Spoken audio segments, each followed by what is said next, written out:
The Alexander family was, in many ways, victims of undiagnosed mental illness, creating progressively more extreme pseudo-religious beliefs. They were originally part of the Lorber Society, which was founded by Professor Lorber, who believed he had received visions of the future and heard the voices of God and his angels. Even this, however, was too tame for Harold Alexander. After leaving the society and their country, they would soon spiral downwards into horrific depravity that Spain had never seen before. They wouldn't be held for long though, as after their surprising escape from the mental asylum, they would vanish, never to be seen again.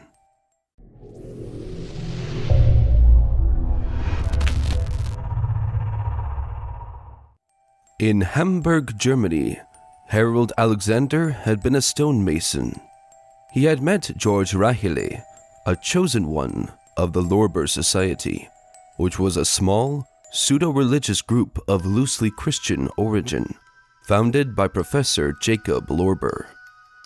The two hit it off well, and soon he and his wife had joined the group.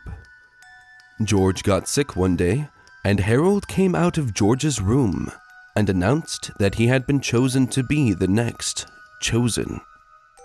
He declared he would be able to find the next prophet of God. When he and his wife had their first son, it was only natural that his son would be the prophet. As his son grew up, everyone was to obey the child, Frank, no matter what it was he says. When Frank became interested in relations with women, he had a dilemma. He wanted to explore his urges, but didn't want to do so with an evil, dirty outsider. As such, they decided he would only sleep with his family. When rumors of incest spread amongst the locals, Harold got word that the police were going to investigate. The rumors got back to the other members of the Lorber Society, who were pointedly against incest. Therefore, they began distancing themselves from the family. Sensing the way things were going, Harold moved his family away from Hamburg, Germany, down south to an island in Santa Cruz, Spain. After arriving in Santa Cruz, Frank got work as a delivery boy, and the twins Petra and Sabine became maids for Dr. Trinker.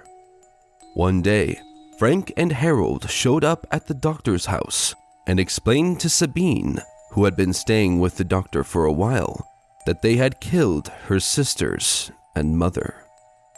Sabine and the doctor listened sadly to the pair's sick justifications, and Trinker called the German consulate.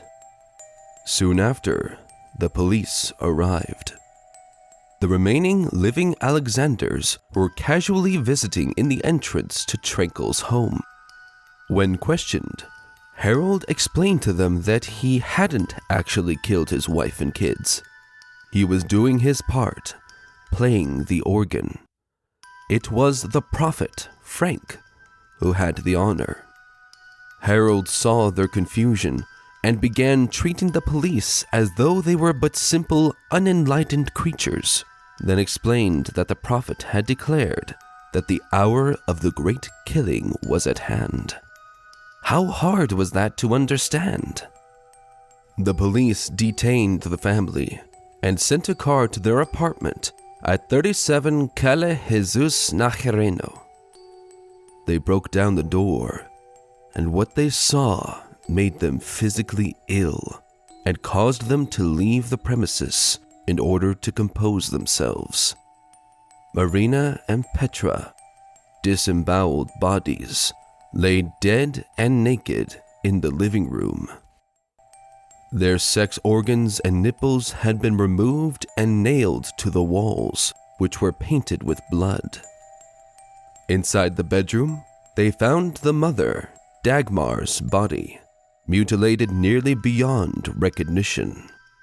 Her heart had been removed and fastened with a rope hung from the wall. The medical examiner was able to deduce that all three had been killed by repeated blows to the head with a sturdy wooden coat hanger found at the scene. After a while, interrogators finally got Frank to explain what set him off.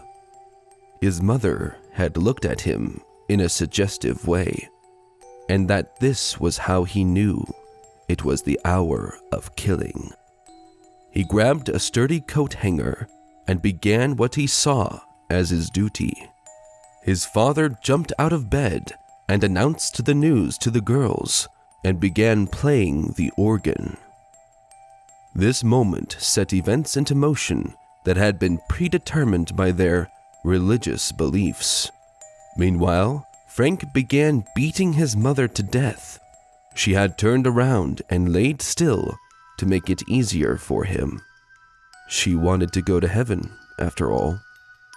After he was done with his mother, he moved on to Marina, then Petra, who were waiting patiently on the floor for their turns.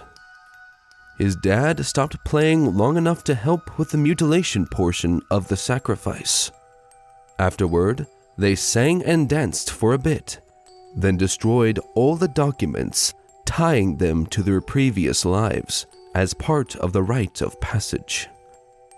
They cleaned up and attempted to flee back to Hamburg, Germany, but couldn't leave on account of the lack of identity.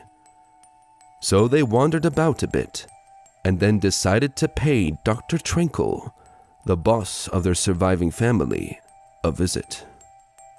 During the interrogation, when asked why he had killed his mother and sisters, he replied with a confused look on his face, saying the lust of the women had to be punished, as though they were morons for still failing to understand.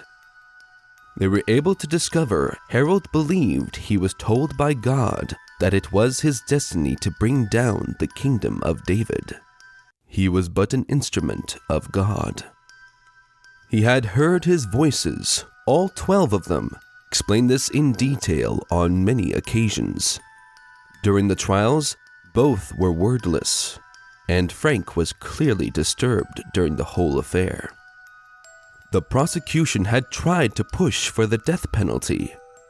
However, it was ultimately decided that they were both unable to be held accountable for their crimes due to mental insanity. Harold was diagnosed with a type of schizophrenia, and his son had a mental disorder caused by his raising. As it turns out, telling your son that he's a prophet whose rules are absolute and putting him at the head of the family day one isn't such a good idea. Who could have guessed? As a result, they had them committed to the Penitentiary Psychiatric Assistance Center, located in the Carabanchel prison, one of the 3 places at that time in Spain where the mentally ill were treated. Sabine was sent to live at a convent with nuns and promptly disappeared soon after that. Frank and his father escaped in 1995. Their whereabouts are still unknown. However, it is rumored they made it back to the Lorber Society back in Germany. While there is no proof they ever did anything again, it seems unlikely that their carnage and destruction ended there.